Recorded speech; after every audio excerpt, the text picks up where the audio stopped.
দেশে আছে ডিক্টেটরশিপ, একবার ক্ষমতা পাইলে মাগার সে আর ছাড়ে না। আছে না নাই? 20 বছর 30 বছর চলতেই থাকে, আছে না নাই? বলে দেখেন, ক্ষমতাও সবসময় কাজে লাগে না। চিৎকার করে বলেন ঠিক কি না? ক্ষমতা আপনারে বাঁচাতে পারবে না। আপনারে বাঁচাতে পারে একজন, চিৎকার করে বলেন তিনি কে? র্যাবের প্রধান দৌড়, পুলিশ প্রধান দৌড়, শুধু প্রেসিডেন্ট আর মাননীয় প্রধানমন্ত্রী দৌড়ায় না। কথা কন, বাঁচার জন্য সব দৌড়। আবার পৃথিবীর অনেক দেশে গণ অভ্যুত্থানের মাধ্যমে অনেককে ক্ষমতা থেকে নামানো হয়, ঠিক কিনা? গণ অভ্যুত্থান হয় না? সেনাবাহিনীরা কু করে না? মিলিটারি কু করে ক্ষমতা থেকে নামায়। যে ফেরাউনকে আল্লাহ সাগরের জলে ডুবিয়ে মারলো, যেই নমরুদকে আল্লাহ শেষ করে দিল, যেই কারণকে আল্লাহ শেষ করে দিল, সে আল্লাহ আজও আগের ক্ষমতা নিয়ে আছে নাই? এই জন্য বিয়াদিহিল মুলক, তার হাতে ক্ষমতা। ওহু আলা কুল্লি শাইইন কাদির, তিনি চাইলে সব করতে পারেন। তিনি রাজারে প্রজা বানাতে পারেন, প্রজারে রাজা বানাতে পারেন, ধনীরে গরিব বানাতে পারেন, গরিবরে ধনী বানাতে পারেন। তিনি সাগরকে মরুভূমি করতে পারেন, মরুভূমিকে দরিয়া করে দিতে পারেন। তিনি কে? ওয়া হুয়া আলা কুল্লি শাইইন কাদির, তিনি যেটা চান সেটাই করতে পারেন। চিল্লায় বলেন ঠিক কিনা? এরপর আল্লাহ বললেন আল্লাযী খালাকাল মাউতা ওয়াল হায়াতা লিয়াবলুয়াকুম আইয়ুকুম আহসানু আমালা। ও আল্লাহর আদেশে দেহে ঢুকে আল্লাহর আদেশে বের হয়ে যায়, ঠিক কিনা? এই যে ছোট্ট বাচ্চাটার দেহের ভিতরে যে রুহ ঢুকলো, কে দিল? 120 দিনের আগে মানব শিশুর দেহের ভিতরে কিন্তু রুহের ফুৎকার হয় না। সহিহ বুখারীর বর্ণনা 40 40 40, 3 40-এ কত? কথা বলেন। প্রথম 40-এ থাকে নুতফা, তারপরের 40-এ হয় আলাকা, তারপরের 40-এ হয় মুদগা, sperm drop, blood clot and then the little flesh. ছোট্ট নাপাক পানি ছিলাম, শুক্রাণু ছিলাম আমরা। কি ছিলাম? শুক্রও ছিলাম না, শুক্রাণু, শুক্রের অণু। এক ফোঁটা শুক্রের মধ্যে 20 কোটি অণু থাকে, ওই 20 কোটির একটা ছিলাম আমি আর আপনি। সুবহানাল্লাহ বাড়ি থেকে বলেন। ডিম্ব আমরা ছিলাম না, আমরা ছিলাম ডিম্বাণু। ডিম্বের এই ডিম্বাণু আর শুক্রাণু দুইটা মিলে আল্লাহ আমাদেরকে বানায় ফেললেন জাইগট, সেখান থেকে এমব্রয়ো, তারপরে আস্তে আস্তে ইনিশিয়াল স্টেজগুলো শেষে একটার পর একটা স্টেজ পার করে তিনি আমাদেরকে বানালেন আলাকা, সেখান থেকে মুদগা, আমাদের দেহের ভেতরে তিনি স্কেলিটন ভরে দিলেন, কঙ্কাল, মাথার স্কাল দিলেন, খুলি দিলেন, নাক কান গলা দিলেন, আমার রেসপিরেটরি সিস্টেম চালু করে দিলেন। কত ছোট ছিলাম আমি, ক্ষুদ্র ছিলাম আমি। ফালইয়ানজুরিল ইনসানু মিম্মা খুলিকা, খুলিকা মিম্মাইন দাফিক। মানুষের উচিত তার সৃষ্টি প্রক্রিয়ার দিকে নজর করে তাকানো। বাবার পিঠ থেকে সবেগে নির্গত হওয়া পানি দিয়ে মায়ের পেটে তোমারে ঢুকায় দিল কে? নাপাক পানি থেকে ছোট্ট ব্যাঙ্গাচির মতো ছিলাম, জোকের মতো মায়ের জরায়ুর দেয়ালে লেগেছিলাম। সেখান থেকে বড় করতে করতে আমার রেসপিরেটরি সিস্টেম, আমার হেয়ারিং সিস্টেম, আমার সব সিস্টেমগুলো তিনি আমার দেহের ভিতরে সেট করে দিল। চিল্লায় এখন সুবহানাল্লাহ। 120 দিনের সার্টেন পিরিয়ড শেষে তিনি দেহের ভিতরে রুহের ফুৎকার দিলেন। দেয়া মাত্রই আমার রুহুতে ধপ ধপ ধপ শুরু হয়ে গেছে। ওই যে ধপ ধপ শুরু হয়েছে, আজও থামে নাই। এই ধপ ধপ থামলে বাঁচবেন? দম ফুরাইলে আমরা ঠুস হয়ে যাবো, ঠিক কিনা? হায় রে মানুষ রঙিন ফানুষ, দম ফুরাইলে তবু তো ভাই কারোরই নাই একটুখানি।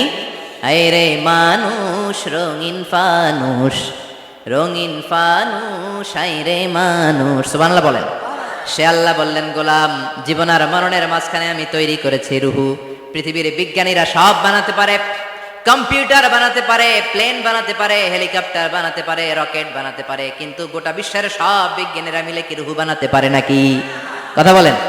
গত বছর সোফিয়া নামে একটা রোবট আসছিল না? কথা কন। ওটা মাথা উঁচু করে নিচু করে কথা বলতে চায়, মানুষের মতো হতে চায়। আসলে কি মানুষ? ওটার মধ্যে কি রুহু আছে? রুহু বানাইতে পারবে কেউ?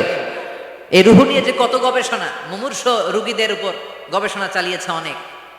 বুলেট প্রুফ গ্লাসের ভিতরে মুমূর্ষ রোগীকে রেখে রেখে তারা চেক করতে চেয়েছে আমেরিকান বিজ্ঞানীরা যে রুহু কোন দিক দিয়ে বেরোয়। তারা ওজন করে দেখে, মানুষ মরে গেলে কোনো লাশের ওজন বেড়ে যায়, কোনো লাশের ওজন কমে যায়। যেটাতে কমে গেছে 2-1 কেজি কমে যায়, তার অবাক। কিরা আগে ছিল 80 কেজি, এখন হচ্ছে 78 কেজি, তার মানে 2 কেজি নাই। এটাই রুহু। এটাই কি? এটা হচ্ছে গবেষণার ধাপ। অনেকগুলো মডিউল তারা আনে, অনেক মুমূর্ষ রোগীকে গ্লাস ফিটিং করা, ইন্টেন্সিভ কেয়ারে রেখে তারা অবজার্ভ করে, আর অক্সিজেন মাস্ক খুলে দিয়ে তারা দেখে যে লোকটা ছটফট করে কিভাবে মরে। মরার আগে ওজন মাপ ছিল 80 কেজি, মরে গেছে পরে আবার ওজন দিয়ে দেখে 78 কেজি।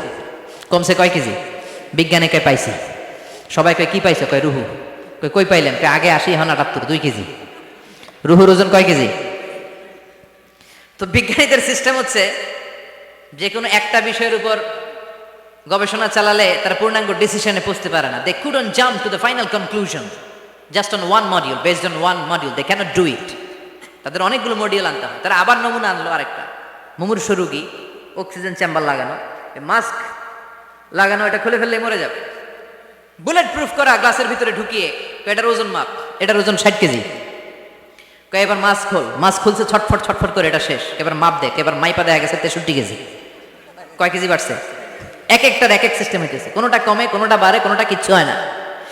সবাই কয় তাইলে আপনি রুহু পাইলেন কই? আগেরটা কম ছিল, মনে করছিলেন 2 কেজি কমছে, ওইটাই রুহু, এখন 3 কেজি বাইরে গেছে, মিলাইবেন কি দিয়া? কথা কন। আল্লাহ ডেকে বলে, গোলাম কিয়ামত পর্যন্ত একটার পর একটা মুমূর্ষু রোগীকে বুলেট প্রুফ গ্লাসের ভেতরে ঢুকাতে পারবি, গবেষণা করতে পারবি, মাগার রুহু খুঁজে পাবি না। চিল্লায় বলেন ঠিক কিনা? কারণ এই রুহুর মালিক কে? সে আল্লাহ বললেন, আল্লাযী খালাকাল মাউতা ওয়াল হায়াতা লিয়াবলুয়াকুম আইয়ুকুম আহসানু আমালা। জীবন আর মৃত্যু বানালাম তোমাদেরকে পরীক্ষা করার জন্য। পরীক্ষা আছে না নাই? গোটা দুনিয়াটাই পরীক্ষা। আল্লাহ যারে পছন্দ করে বেশি তার পরীক্ষাও। আসাদুন নাসি বালাআন আল আম্বিয়া। এই পৃথিবীতে আল্লাহ সবচেয়ে বেশি বালা মুসিবত দিয়ে পরীক্ষা করেছেন নবীদের। কারণ নবীরা আল্লাহর কাছে কম প্রিয় না বেশি প্রিয়? যেহেতু প্রিয় বেশি, পরীক্ষা। এজন্য মুমিনের উপর যদি পরীক্ষা আসে, মুমিনের উপর যদি অত্যাচার আসে, মুমিনের উপর যদি ধৈর্যের পরীক্ষা আসে, জেল জরিমানা আসে, মুমিন ওইটারে ভয় পায় না। মুমিন ভয় পায় একজনকে। চিল্লায় বলেন তিনি কে? কারণ আল্লাহর ঘোষণা, ওয়ালা তাহিনু ওয়ালা তাহজানু। ঘোষণাটা কার? ভয় নাই, তোদের চিন্তা নাই। আনতুমুল আ'লাউনা ইন কুনতুম মুমিনিন। তোমরাই বিজয়ী হবা যদি মুমিন হও, যদি মুমিন হও। এজন্য ধৈর্যের পরীক্ষা দিতে হবে, আল্লাহর উপর তাওয়াক্কুল করতে হবে, অত্যাচার আর জুলুম আল্লাহর নামে সহ্য করে যেতে হবে। চিল্লায় বলেন ঠিক কিনা? কারণ মুসলিমের সাথে আল্লাহ থাকে। মুসলিমের বদদুয়াকে বিশ্বনবী ভয় করতে বলেছেন। কারণ মুসলিমের বদদুয়ার মাঝে আর আল্লাহর মাঝে পর্দা থাকে। যারা দুনিয়ার বুকে জুলুম করে তাদেরকে ক্ষমতার মসনদ থেকে নামিয়ে দেয় কে? আর যারা মজলুম হয়, যাদের রক্ত দিয়ে জমিন ভেজে, তাদেরকে জমিনের ক্ষমতা দিয়ে দেয় কে? আর যারা রক্ত ঝরায়, ইতিহাস বলে তারা শেষ পর্যন্ত প্রাণ আর জান নিয়ে পালাবার জায়গাটা পায় না। চিল্লায় বলেন ঠিক কিনা? এজন্য মুমিন খুব ভালো করে জানে, রাত্রি যত গভীর হয়, সুবহে সাদিকের সময় কাছে আসতে থাকে। গর্ভবতী নারীর পেটের জ্বালা যন্ত্রণা, ব্যথার পেইন যত বাড়ে, নতুন মেহমান আগমনের সময় কাছে আসতে থাকে। তেমনি ইসলামের পক্ষের শক্তির উপর যদি অত্যাচার, অনাচার, স্টিম রোলার বেড়ে যায়, এটা প্রমাণ করে ইসলামের বিজয়ের সময় কাছে আসতে শুরু করেছে। চিল্লায় বলো ঠিক কিনা? এজন্য রাব্বুল আলামিন ডেকে বলেন, গোলাম লিয়াবলুয়াকুম আইয়ুকুম আহসানু আমালা। কে ভালো আমল করো, কে খারাপ আমল করো, এজন্য আমি জীবন মরণ তৈরি করেছি। চিল্লায় কোন ঠিক কিনা? এরপর আল্লাহ বললেন, ওয়ালাকাদ যায়্যানাস সামাআদ দুনিয়া বিমাসাবিহা ওয়া জাআলনাহা রুজুমান লিশ-শায়াতিন। সুবহানাল্লাহ বলেন। ওয়ালাকাদ যায়্যানাস সামাআদ দুনিয়া। মাইকম্যান কোথায়? সাউন্ডটা বাড়াও। এত দুর্বল কেন তোমার সাউন্ড? মনে হচ্ছে আমি মাইক ছাড়া কথা বলছি। সাউন্ডটাকে স্ট্রং করো। ওয়ালাকাদ যায়্যানাস সামাআদ দুনিয়া। I have beautified the closer sky with candles, with light and stars. আল্লাহ বললেন, আমি দুনিয়ার আকাশকে তারা দিয়ে সুশোভিত করেছি। আকাশে তারা আছে না নাই? এগুলো এমনি এমনি হয়েছে না? তৈরি করছে কে? বিশ্বাস হয়? কোনো সন্দেহ আছে? এখন তো লাইটিং ফাইটিং এর যুগে তারার যে কি সৌন্দর্য আমরা বুঝি না। আমরা যখন ছোটবেলা গ্রামে যেতাম, রাতের বেলা তারার মেলা, কি সুন্দর, একটার চেয়ে একটা সুন্দর। শুকতারা, ধ্রুব তারা, সপ্তর্ষিমণ্ডল, 7টা তারার একটা চেইন আছে, চেনেন এগুলো? কি সুন্দর তারা! এগুলো তৈরি করে রেখেছে কে? প্রথম আকাশের মহাশূন্যকে আল্লাহ এই তারকা দিয়ে বিউটিফাই করেছেন। It's a candle. আল্লাহ সাজিয়ে রেখেছেন। আমরা খালি চোখে যেটা দেখি, এটা কিন্তু আকাশ না, এটা প্রথম আকাশ নয়। প্রথম আকাশ যে কত দূরে আমেরিকার নাসার বিজ্ঞানীরাও জানে না। খালি চোখে আমরা যা দেখি, এটা প্রথম আকাশের মহাশূন্য। এর অনেক অনেক অনেক উপরে প্রথম আকাশ। এরপরে দ্বিতীয় আকাশের মহাশূন্যের স্তর শুরু, এরপরে দ্বিতীয় আকাশ, তারপরে তৃতীয় আকাশের মহাশূন্যের স্তর শুরু, তারপরে তৃতীয় আকাশ। একটার চেয়ে আরেকটা বড়। প্রথম আকাশের চেয়ে দ্বিতীয় আকাশ কত বড় বলি? আপনার হাতের আংটিটা যদি সাহারা মরুভূমিতে আপনি ছড়ে ফেলে দেন, পুরো মরুভূমির তুলনায় আংটি যত ছোট, আল্লাহর দ্বিতীয় আসমানের তুলনায় আল্লাহর প্রথম আসমানটা ঠিক তত ছোট। একটার চেয়ে একটা বড়, একটার চেয়ে একটা বড়। সূর্য দেখে আমরা অবাক হয়ে যাই। 9,30,00,000 মাইল দূরে। এই পৃথিবীর চেয়ে 13 লক্ষ গুণ বড়। এটার সানশাইন আলো আসতে পৃথিবীতে 8 মিনিট 18 সেকেন্ড লেগে যায়। আমরা মনে করছি সূর্যই বড়। আমরা বসে আছি মাইথার দিয়াতে, তাই না? এই জায়গাটার নাম কি? মাইথার দিয়া। কি খালি এতটুকু প্যান্ডেলের সমান? কত বড় মাইথার দিয়া! এই পুরো মাইথার দিয়া কোন থানায় পড়ছে? দাউদকান্দি। দাউদকান্দি হচ্ছে কুমিল্লার 16টা থানার একটা, ঠিক কিনা? 16 থানা মিলে কুমিল্লার একটা জেলা। এরকম কয়টা জেলা আছে? 64 জেলা। এই 64 জেলা মিলে আমাদের সুজলা সুফলা শস্য শ্যামলা ডিজিটাল বাংলাদেশ। কথা কন। আর বাংলাদেশ হচ্ছে পৃথিবীর সবচাইতে বড় দেশ। হ্যাঁ, 64 জেলা, এরপরে ছোট। যাদের অ্যাটলাস ম্যাপ নিয়ে যাদের ধারণা আছে তারা দেখবেন বাংলাদেশ এই শব্দটা লেখার জায়গাও আমরা পাই না। মানচিত্রে বাংলাদেশ শব্দটা লেখার জায়গা পায় না। বিআরএ উঠে যায় ইন্ডিয়ার উপর, আর ডিএসএচ উঠে যায় আবার ইন্ডিয়ার উপর। মাঝখানের দুইটা অক্ষর বাংলাদেশের উপরে পড়ে। চিল্লায় বলেন ঠিক কিনা? কত ছোট দেশ। পাশের ইন্ডিয়া 20-25 গুণ বড়। ইউরোপ আমেরিকার অনেক দেশ আছে, আমেরিকায় বাংলাদেশের চেয়ে 100 গুণ বড়। কানাডা কয়েকশো গুণ বড়। রাশিয়া কয়েকশো গুণ বড়। এরকম প্রায় 200 দেশ নিয়ে পৃথিবীর স্থলভাগ, আর 70% হচ্ছে শুধু পানি। এই সব মিলে আমাদের এই পৃথিবী। আর এত বড় পৃথিবীর চেয়েও নাকি সূর্য 13 লক্ষ গুণ বড়। তার মানে সূর্যই বড় না, সূর্যের চেয়ে অনেক বড় তারা আছে। সূর্যের পরে পৃথিবীর সবচেয়ে কাছের যে তারা বা স্টার, ওটার নাম হচ্ছে প্রক্সিমা সেন্ট্রাই। নাম কি? প্রক্সিমা সেন্ট্রাই। এরপরে আলফা সেন্ট্রাই এ, আলফা সেন্ট্রাই বি, ইটা ক্যারিনা, বেটেলজিউস, এরকম একটার পর একটা তারা। যেই সূর্য পৃথিবীর চেয়ে 13 লক্ষ গুণ বড়, বেটেলজিউস নামে একটা তারা আছে, ওটা সূর্যের চেয়ে 33 কোটি গুণ বড়। তার মানে কি বেটেলজিউসই সবচেয়ে বড় না? ছোট্ট একটা তারা। এই বেটেলজিউসকে খেয়ে ফেলাইতে পারে এরকম 1000 কোটি গুণ বড় সাইজের তারা আছে না নাই? এরকম কয়েক বিলিয়ন তারা নিয়ে আমাদের গ্যালাক্সি গঠিত। আমাদের গ্যালাক্সি, এটার নাম মিল্কি ওয়ে। এটার নাম কি? আমাদের গ্যালাক্সি। এই গ্যালাক্সিতে আমাদের অবস্থান। এরকম কত হাজার কোটি গ্যালাক্সি আছে আমেরিকার নাসার বিজ্ঞানীরাও জানে না। আমাদের গ্যালাক্সির সবচেয়ে কাছের যে গ্যালাক্সি, ওই গ্যালাক্সিটার নাম হচ্ছে অ্যান্ড্রোমেডা। কি নাম? অ্যান্ড্রোমেডা। আমাদের গ্যালাক্সি থেকে কেউ যদি কাছের গ্যালাক্সি অ্যান্ড্রোমেডাতে যেতে চায়, তার 2.5 মিলিয়ন লাইট ইয়ার্স সময় লেগে যাবে। কথাটা কঠিন হয়ে গেছে, আমি ভেঙে বলি, তারপরে সুবহানাল্লাহ কইন। আমাদের গ্যালাক্সির নাম মিল্কি ওয়ে। মিল্কি ওয়ে থেকে যদি কেউ অ্যান্ড্রোমেডাতে যেতে যায়, কত সময় লাগবে? 2.5 million light year. Light year মানে আলোকবর্ষ। আলোর গতিতে যদি ছোটা যায়, 2.5 মিলিয়ন মানে হচ্ছে প্রায় 25 লক্ষ। তাহলে পৃথিবীতে সবচেয়ে দ্রুতগামী যে বিষয়টা আবিষ্কৃত হয়েছে সেটা হচ্ছে আলো। এই যে লাইট মারলে যে ছুটে, এই লাইট প্রতি সেকেন্ডে 1,86,000 মাইল বেগে ছুটতে পারে। 1 মিনিটে না, 1 ঘন্টা না, 1 মিনিটে না, 1 সেকেন্ডে আলো চলে যায় কয় mile? 1,86,000। Could you imagine that? আপনি কল্পনা করতে পারেন? হয়তো মাথা নাড়াইতেছেন। এটা কি কল্পনা করা যাবে? আমার তো তার ছিঁড়ে যাচ্ছে। 1 সেকেন্ডে নাকি আলো ছুটে 1,86,000 মাইল বেগে। 1 সেকেন্ড শব্দ কইতে তো 2 সেকেন্ড লাগে। কথা কন। এর মধ্যে আলো চলে গেছে 1,86,000 মাইল। তো কোন রকেট যদি আপনি পান, যে রকেট দিয়ে সেকেন্ডে 1,86,000 মাইল বেগে রকেটটা ছুটবে প্রতি সেকেন্ডে, খেয়াল করেন, ঘন্টায় না, মিনিটে না, কিসে? সেকেন্ডে। যে রকেটটা সেকেন্ডে 1,86,000 মাইল বেগে ছুটবে, ওই রকেটটা দিয়ে আমাদের গ্যালাক্সি থেকে আমাদের পাশের গ্যালাক্সি অ্যান্ড্রোমেডাতে পৌঁছতে আপনার 25 লক্ষ বছর লেগে যাবে। সুবহানাল্লাহ বাড়িতে গিয়ে বললেন। এরকম বিশাল বিশাল তারা দিয়ে আমাদের আকাশটারে বিউটিফাই করেছে কে?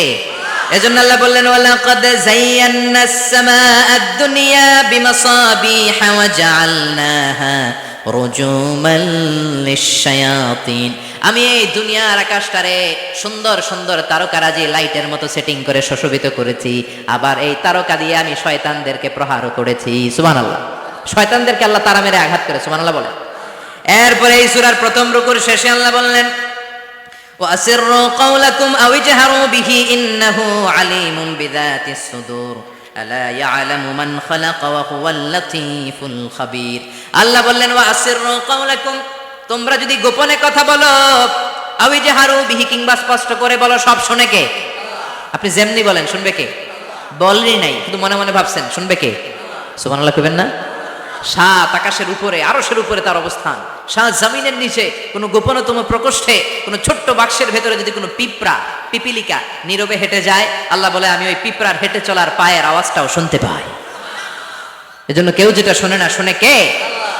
এরপর আল্লাহ বললেন হুয়াল্লাযী জাআলা লাকুমুল আরদা যালুলান ফামশু ফি মানাকিবিহা ওয়া কুলু মির রিজকি ওয়া ইলাইহিন নুশুর। সুবহানাল্লাহ বলেন।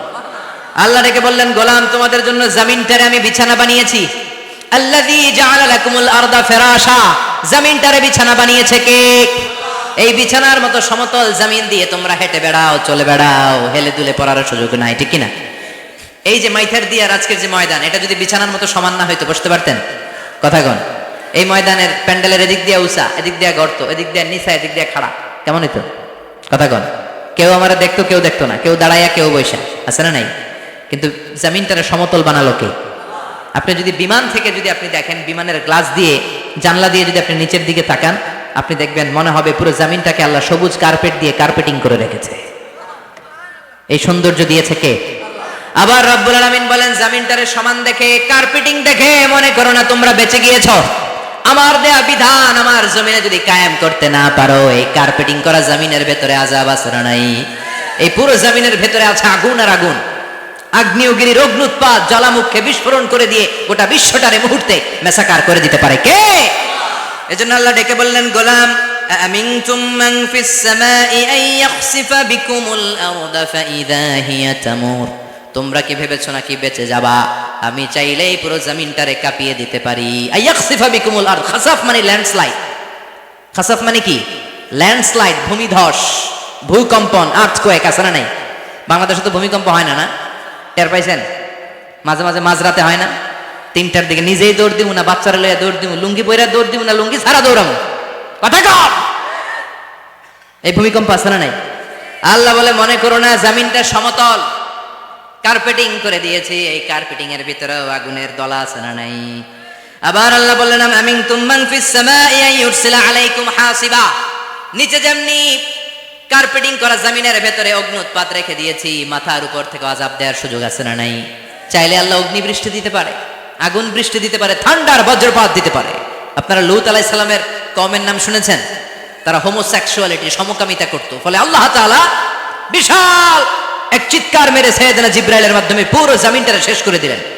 ফাজআলনা আলিয়াহা সাফিলাহা ওয়া আমতারনা আলাইহিম হিজারাতাম মিন সিজিল।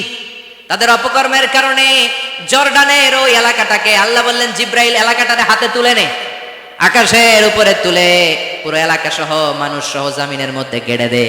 জমিনের নিচের মাটি উপরে নিয়ে গেল কে? উপরের মাটি নিচে নিয়ে গেল কে? পুরো জায়গাটা এখন ডেড সি হয়ে গেছে। কি সি? ডেড সি নাম শোনেন নাই বোধহয়? আজকে শুনে রাখেন, এটারে বলে মৃত সাগর। এটা গজবের জায়গা, ওখানে মানুষও ডুবে না। লবণের ডেনসিটি, সল্টের ডেনসিটি এত হাই, এই পানির মধ্যে এত গজব, এর মধ্যে কোনো মাছ জন্মায় না, চিংড়ি জন্মায় না, কাঁকড়া জন্মায় না, ব্যাং হয় না, শ্যাওলা হয় না, কিচ্ছু বাঁচে না। এটা গজবের জায়গা। চিল্লায় বলেন ঠিক কিনা?